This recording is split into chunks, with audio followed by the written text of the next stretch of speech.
নমস্কার বন্ধুরা, শীতের সকাল। আজ সকাল থেকে উজ্জ্বল রোদ দেখা যাচ্ছে, মনটাও তাই ফুরফুরে। দুপুরের খাবারের তালিকায় ভাবছি যে কোনো একটা ভর্তা রাখি। ঘরে ফুলকপি আনা ছিল আগে থেকে, তাই ফুলকপি ভর্তার কাজে লেগে গেলাম ঝটপট। ভর্তার জন্য মাঝারি আকারের ফুলকপিটি নিয়েছি।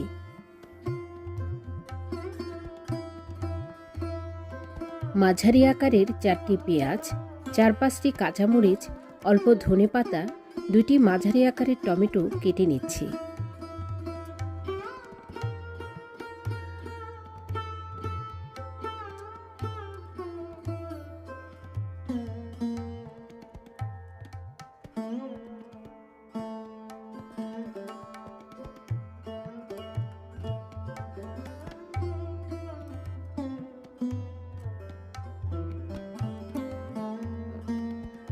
আমার ফুলকপিটি যদিও সতেজ, তবুও অনেক সময় ফুলকপির ভেতর পোকা থেকে যায়, তাই অল্প পানিতে নুন মিশিয়ে ফুলকপিগুলো ডুবিয়ে রাখছি কিছুক্ষণ।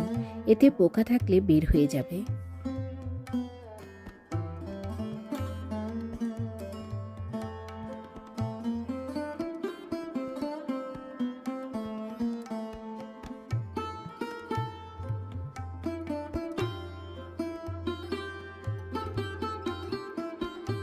সামান্য পানি দিয়ে ফুলকপিগুলো ভাপিয়ে সেদ্ধ করে নিয়েছি। কড়াইতে অল্প পরিমাণ সরিষার তেল দিয়ে 10-12টা শুকনো মরিচ, কাঁচা মরিচ ও রসুনের কোষগুলো ভেজে রাখছি।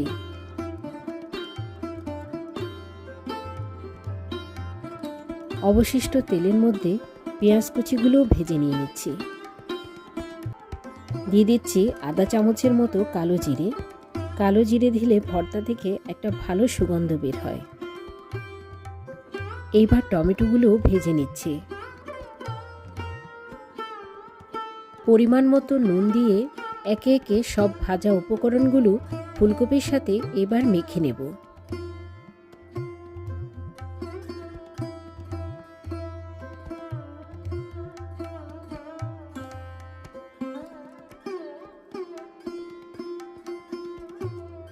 এবার দিয়ে দিচ্ছি ধনেপাতা।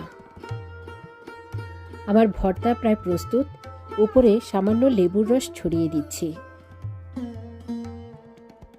গরম ভাতের সাথে সুস্বাদু ফুলকপি ভর্তায় আজকে দুপুরের খাবারটা একেবারে জমে যাবে।